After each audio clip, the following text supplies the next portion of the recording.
খুব তাড়াতাড়ি চিকেন কষা হবে, অথচ টেস্ট হবে খুব সুন্দর। সেই রকম এক চিকেন কষার রেসিপি আমি আপনাদের সঙ্গে শেয়ার করব। আমি চম্পা, আজ শেয়ার করছি চিকেন কষা। প্রথমেই আমি চিকেনটাকে খুব ভালো করে ধুয়ে নিয়েছি।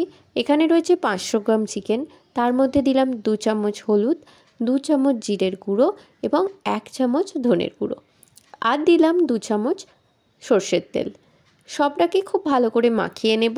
আমি খুব বেশি মশলা এখানে যেগুলো বাড়িতেই থাকে সেই সব মশলা দিয়ে আজকের চিকেন কষাটা বানাবো। যেগুলো থাকে না অনেক সময় আমাদের হাতের কাছে, এমন অনেক মশলা, সেইগুলো দিয়ে একেবারেই আমি ট্রাই করি না কোনো সময়। আমি চেষ্টা করি বাড়িতে থাকা জিনিস দিয়ে খুব সহজে বানাতে। আর এটাকে 2 ঘন্টার জন্য আমি রেখে দেব ম্যারিনেট করে। এবার এখন তো নতুন আলুর সিজন, আর নতুন আলু দিয়ে চিকেন কষা খেতে সত্যি খুব ভালো লাগে। চিকেন কষা হলেও আমাদের একটু আলুটা ভীষণ প্রিয়। অনেক বাঙালি আছে যাদের কাছে আলু ছাড়া কিন্তু চিকেন বা মাটন খুব একটা ভালো লাগে না। তো প্রথমেই আমি একটা প্যানের মধ্যে কিছুটা সর্ষের তেল নিয়েছি। এখানেও সর্ষের তেল নিয়েছি 2 টেবিল চামচ। তেলের মধ্যে দিলাম গোটা জিরে ফোড়ন, তার সঙ্গে তেজপাতা, কাঁচা লঙ্কা, ছোটো এলাচ, দারচিনি, কয়েকটা লবঙ্গ। খুব ভালো করে যখন দেখব একেবারে মশলার ফোড়নের গন্ধটা উঠে গেছে, তখন আমি এর মধ্যে অ্যাড করব রসুন 1 টেবিল চামচ। যে টেবিল চামচটা আমি দেখালাম ওই টেবিল চামচেরই আমি সর্ষের তেল এবং মাপটা বলছি, এবং রসুনের মাপটাও বললাম, কিন্তু মশলাগুলো চা চামচের মাপের। সবটাই কিন্তু ডিপেন্ড করে ঠিক কতটা রিচ বানানো হবে, কতটা লাইট বানানো হবে তার উপর। আর এখানে দিচ্ছি 4টে মাঝারি সাইজের পেঁয়াজ বাটা। খুব ভালো করে এগুলোকে ভেজে নেব। আর পেঁয়াজকে খুব তাড়াতাড়ি খুব সুন্দর করে ভাজতে গেলে তার মধ্যে একটু চিনি দিলে রঙটা খুব তাড়াতাড়ি চেঞ্জ হয়ে যায়। তার জন্য আমি চিনি দিয়ে দিলাম 1 চামচেরও কম, চা চামচের 1 চামচ চিনি। তো এবার খুব ভালো করে ভেজে নেব পেঁয়াজটা। ততক্ষণ ভাজবো যতক্ষণ পেঁয়াজটার রঙটা না চেঞ্জ হয়। এদিকে আমি ওই আলুগুলোকে প্রেসারে একটা সিটি দিয়ে সেদ্ধ করে নেওয়ার পর হলুদ মাখিয়ে ভালো করে ভেজে নিয়েছি। এই আলু ভাজার তেলটা এখন আমি সেটাও যে 2 চামচ সেটা এখানে অ্যাড করে নিলাম। যদি আপনারা একই কড়াই করতে চান সেক্ষেত্রে আলুটা ভেজে নেওয়ার পর রান্নাটা স্টার্ট করতে পারেন, তাহলে আর তেলটা আলাদা করে দিতে হয় না। আমি সেই কারণে মশলা যখন জাস্ট রান্নাটা শুরু করেছিলাম সেই সময় 2 চামচ তেল দিয়ে শুরু করেছিলাম, তাহলে আমার তেলের ব্যালেন্সটাও ঠিক থাকবে। আর এর মধ্যে দিয়ে দিলাম, যখন পেঁয়াজটা একেবারেই ভাজা হয়ে এসেছে, টমেটো বাটা। একটা বড় সাইজের টমেটম নিয়েছি, আর টমেটমটাকে খুব ভালো করে ভেজে নেব। আমি এখানে কোনো কাশ্মীরি লঙ্কার গুঁড়ো কিংবা লাল লঙ্কার গুঁড়ো যোগ করব না, কারণ এটা স্বাস্থ্যের পক্ষেও কিন্তু অনেক সময় ঠিক না। আর যদি বাচ্চারা খায় সেক্ষেত্রে তো নয়। এটা একেবারেই যেটা করছি সেটা বাচ্চা থেকে বড় সবাই খেতে পারবে। সেই জন্য ফোড়নেও আমি শুকনো লঙ্কা না দিয়ে কাঁচা লঙ্কা দিয়েছি। এর মধ্যে দিয়ে দিলাম আমি আদা বাটা। আদা বাটাটাও 2 টেবিল চামচ দিয়েছি।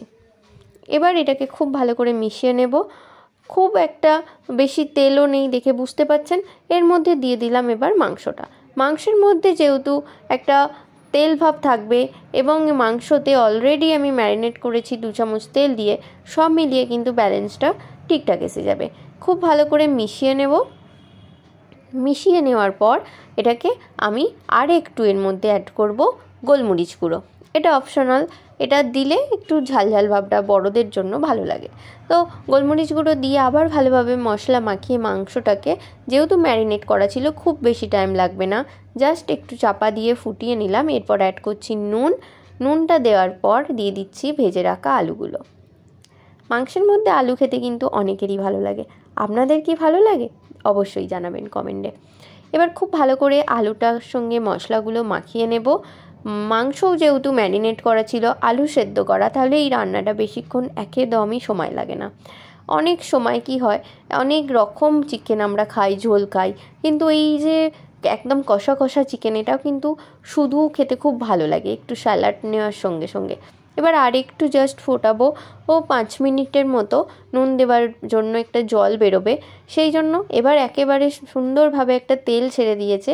এই সময় এটা কিন্তু নামিয়ে নেওয়া যায়, কিন্তু এটাকে আমি একটু গ্রেভি করার জন্য আমি একটু জল অ্যাড করব। অথচ এটাকে আপনারা এই সময়েও নামিয়ে নিতে পারেন। এবার আমি এর মধ্যে দিয়ে দিলাম 1 বাটি গরম জল, অবশ্যই কাঁচের বাটির, ছোট্ট একটা কাঁচের বাটির।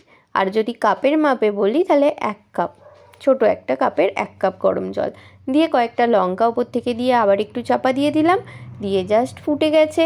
একদমই 5 মিনিটের মধ্যেই এটা ফুটে যাবে। অবশ্যই গ্যাসের ফ্লেমটা একেবারে কমানো রয়েছে। আর দিয়ে দিলাম পরিমাণ মতন চিনি ব্যালেন্সের জন্য, আর দিলাম গরম মশলার গুঁড়ো। ব্যাস, আজকের চিকেন কষা একেবারে রেডি।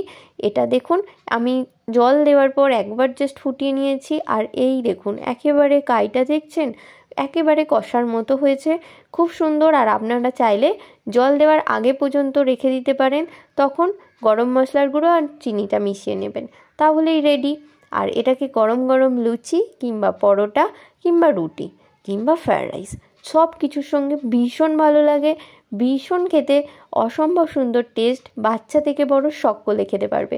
তাহলে একটি সুন্দর, খুব সহজে বাড়িতে থাকা কিছু মশলা দিয়েই তৈরি চিকেন কষার রেসিপি আপনাদের সঙ্গে শেয়ার করলাম। তাহলে রেসিপিটা আপনাদের কেমন লাগলো অবশ্যই জানাবেন কমেন্টে, তাহলে আমারও খুব ভালো লাগবে। দেখা হবে আবার কোনো আর একটা ভিডিওয় আপনাদের সঙ্গে। আজ তাহলে এখানেই, সকলে খুব ভালো থাকবেন, দেখা হবে অন্য এক ভিডিওয়।